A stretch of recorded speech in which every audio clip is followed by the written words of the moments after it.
I'm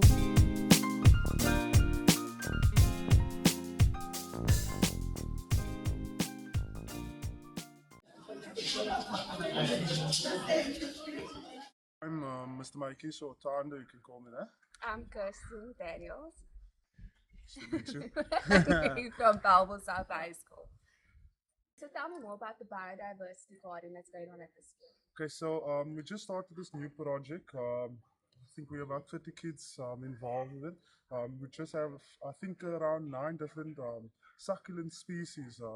Over there, we actually have an information board saying, or telling us about all the different species and what they can actually do for our biodiversity at our site. Good afternoon. Also, I am Cohen Cornelius Junior Clinsmith Lutherly Peterson, and I will be talking about diversity gardens. Diversity gardens is where we have divided plants. We provide for them homes and give us medicine for for humans, and I think it's very helpful. And plants will take us far in life. Thank you. Cool. So yes, maybe we can start maybe with some feedback on the tools that you guys are currently using, have in place. What challenges? Okay, so we still trying to actually get a schedule, so we have the garden now. Obviously. You can see in the pictures we have a group, a big group of learners. It's a bit difficult to. I have a group on WhatsApp, so it's a bit difficult to organize shifts on who's going to because So in this exercise, that is what you would need to do, to say what you would use as your project-based learning. Where would you link it? So are you linking it at grade 10 term 2? What topic are you linking it with? So that's the question basically.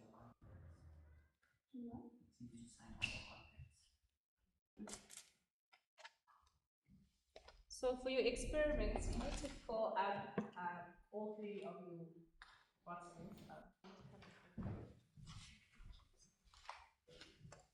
making a filtration system. Yeah, basically.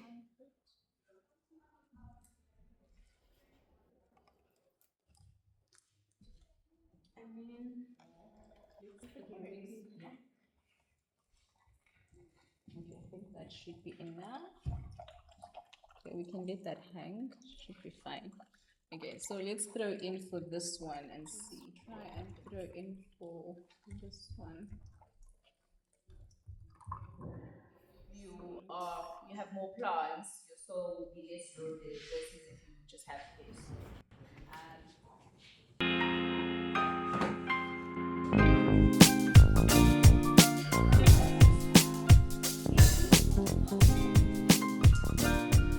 So I think it's important to get a deep understanding of who WESSA is.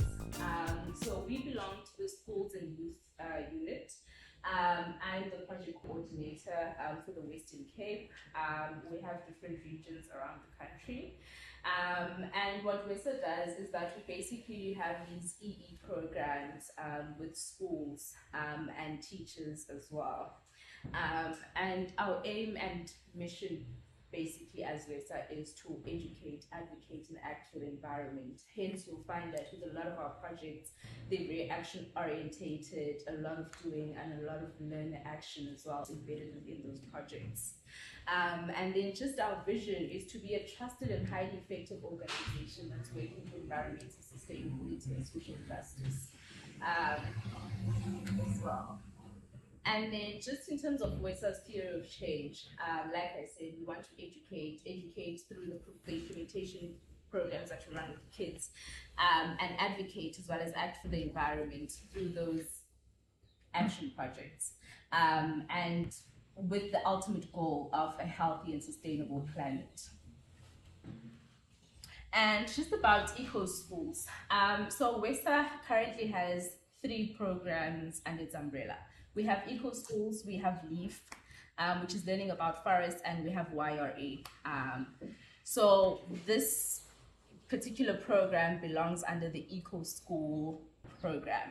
And Eco Schools is owned by Foundation for Environmental Education, and it's one of the largest global sustainable schools program internationally. And the national operators of that program in South Africa is WESSA. And just in terms of reach, FEE and WESSA has worked with over 56 million schools. Currently, WESSA South Africa is also branching out into Southern Africa. Our acting CEO is doing amazing work with Mozambique and Botswana. They're looking at starting up eco schools there as well. So she's doing a lot of amazing work. And with that, we've also reached around 2 million students as well in these different eco schools programs. And the way that we work is that we work with a tiered support model. So when we go into a school, we go in, we speak to the principal, the senior management team, and we just ask them if it's possible for us to run this program, because we do think that for programs like these to actually be effective, it's not just a situation of us coming in, doing things with the learners, but also getting support from higher management as well as the teachers as well. Hence, we then go and speak to school leadership basically. And then obviously teacher support through these engagement sessions that we have with teachers. It's not just a matter of us, you'll see with this workshop, it's not just a matter of us saying this is what we want to do, but also just getting feedback as well from teachers. What do they want to see? How can we improve? How can we make the project more effective for these students as well? So we lean a lot on teacher support as well. And then learner development by the Eco Clubs, having implementations with our Eco Club, and quite importantly, having the Eco Club lead these projects and have a sense of responsibility for these projects that they're running. Because I do think that it's quite important just in terms of sustainability. When kids have a sense of responsibility towards something, they're sort of more inclined to protect it in the long run as well, instead of just doing it as a once-off, but it's being done at school and that's it. So that is the way that we work basically. And the aim of these Eco Schools programs is just to encourage young people to engage in the environment and to actively protect it and take a stand against it. I think especially with our YRE project, our YRE is it's a very vocal program in a sense that learners write about environmental issues, they do videos on environmental issues. So with Eco Schools as well, that's one of our aims as well, that kids actively promote and actively take charge for environmental preservation and conservation. And also the other objective is that everyone gets a hands-on experience, teacher, ground staff, students, everyone. It's a hands-on learning experience, a doing by learning basically. And you'll see as we go with the workshop, we also have a session where we just look at project-based learning and how to better incorporate that within the curriculum as well. And then also challenging learners to actively look for solutions to environmental issues. And like I said, instilling a sense of responsibility as well. And again, like I said, with kids having responsibility, it's so much easier for them to take things home and to sort of incorporate it into their daily lives, and to sort of spread the message in that way as well. So that's also one of the objectives of the Eco Schools program. And then just in terms of how the Eco Schools model works, we work on a 7-step program. And your 7-step program is that you basically form your Eco Club. Actually, you first do an environmental review, which is what we did when we first went to the schools with the teachers. And then from there, you see what needs basically your school has. And then from there, you then develop your action project. And then you set up monitoring and evaluation. So for example, if you're having a veggie garden, then you set up take stats in terms of how many plants you harvest, what are you planting. So monitoring and evaluation is very key. And then also very important is to link it to the curriculum, which we haven't exercised on that. Because I think it's important for us to sort of look at where are the links in biodiversity in life science or natural science and geography. How can we better incorporate a certain topic within the CAPS curriculum? So we also look at linking that as well. the project, with the curriculum. And then also inform and involve others. So this would be campaigns that learners run at school. So whether it's at assembly or just generally at the school where they do these information sessions. So that's inform and involve everyone, and especially with recycling projects, those require your whole school involvement basically, because everyone has to bring in something. So we do advocate for that quite a lot. And then from there, a school writes an eco code. So an eco code is basically what your school stands for. So for example, at Elswood, the theme is waste. So in the eco code, they could say that they want to reduce their waste maybe by 10% in this year that they are on this project as part of the eco code. So it's just setting goals for your project. And then forming an eco committee. So an eco committee that is comprised of your learners as well as your teachers. But what I have found with our independently registered schools is that a lot of them include the ground staff, which are pivotal to the success of these projects, because it's the ground staff when the teacher can't be there that helps the learners sort out the waste, that mans the veggie garden. So I think they are incredible sources to have on the projects as well. And then just in terms of the themes, so each year a school takes on a different theme. And last year, I think the theme was waste for Belleville South, and it's Elswood's first year. And Elswood is doing waste this year. Belleville South and Riverton are doing nature and biodiversity and nature, but each year that a school is on the program, they can take on a different theme. And then just in terms of incentivizing, so we have an awards system. So for each year that a school is on the project, they move on to a different award. So for example, in your first year, you would have one project under one theme. So biodiversity and nature, maybe a biodiversity garden. So that would be your project for your first year. And then after that year, you'd get a bronze certificate. And then second year, 2 projects, 2 themes, you'd move on to silver. So that's how it works, and so on and so forth. This year, Belleville South and Riverton are getting silver at the awards on the 16th. And and then just in terms of reach, so this that's a bit outdated, but we are getting the new ones. So just in terms of schools registered in the past 3 years, from 2019 to 2022, we had about 2,300 schools registered, and we've reached about 32 teachers and 32,000 teachers, as well as over 1 million students, learners, and that has trickled down basically into 22,000 and something eco bricks made from these projects. As well as 174 recycling bins supplied in aid of these projects. And then just also in terms of your food gardens, 478 of those were established in that short amount of time. And the thing about food gardens is that they help to supplement nutrition programs. And also your biodiversity gardens, 168 of those, and those are great for life science lessons. If you want to teach about leaf structure, plant structure, those are amazing for that. Biodiversity, they're great for that. So we've also had quite a lot of those established. And then just in terms of pictures, so these were some of the workshops that we've carried out with other schools. Here, the school was taken, the teachers are taken to a solar farm, and then this was a sustainable development goals game that they did.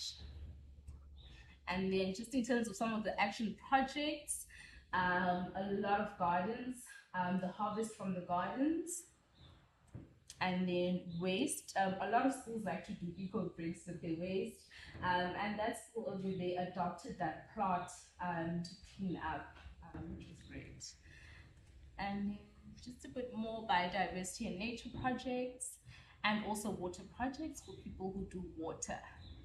And then biodiversity gardens as outdoor classrooms at school. Like I said, I think these are amazing to show a lot of plant diversity, but also to explain concepts such as what is an angiosperm, things like that, looking at the leaf structure, I think they are amazing for that. And also just in terms of getting the kids motivated as well, I think it's exciting for the kids to go outside and do such things.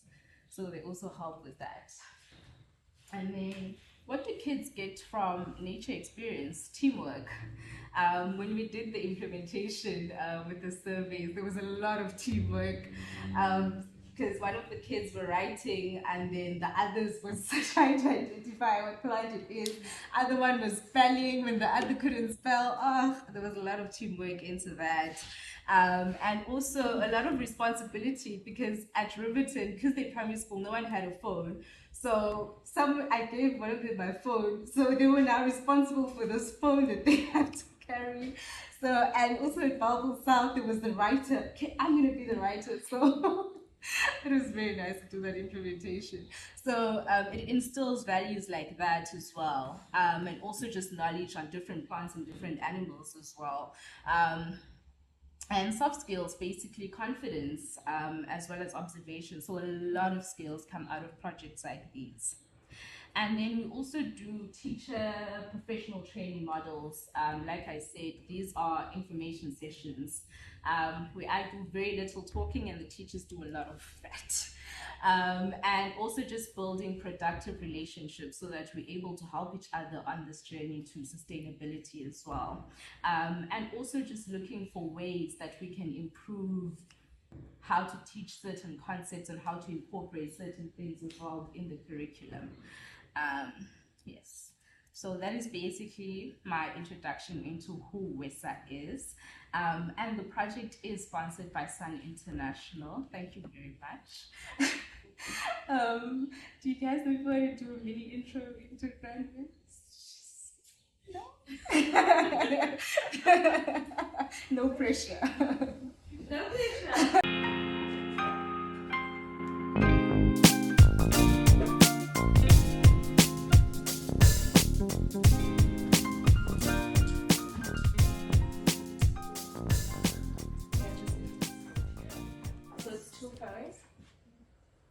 Question only.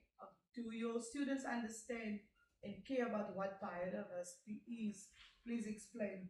I think if there was more awareness created on the topic, they would definitely understand and even care more about the diversity offered through nature. So Diversity sustains everything. I feel like it's the foundation for a lot of things, a lot of systems. So I think that is a very important point, and also just on awareness as well. Because I think I had mentioned in that presentation that through these biodiversity gardens, these food gardens, it gives kids practical experience and they want to get into nature and biodiversity, which is why I think action projects are also quite important. And with the waste as well, I think with the recycling that you guys are going to do in our second implementation, I think that maybe will help to maybe make them more aware. I hope it does. All right, thank you. Balbusa. So we are happy that we are able to support this program and provide this program for the members. We also want to thank the teachers and the principals because without you guys, without your commitment, this program would not be happening. So thank you for your support and continue supporting the program, please. It will only benefit the learners and benefit the students. I'm Demersa Chamala and I'm in 10D. My interest in the eco garden is the spekboom, and I think the spekboom is a very interesting plant because it can be eaten and it does not have a very bitter taste. It's sour and has a tart taste. It can be used to, sucking on the leaf can be used to treat dehydration, heat stroke, and exhaustion. And most plants that we eat do not taste good, but I think that the sour tastes actually good, and they helping with dehydration or help with the hot weather here in Cape Town because it's very hot here in Cape Town and the weather changes a lot. Go. We are Belleville South High School. This is our Eco Club. Yeah.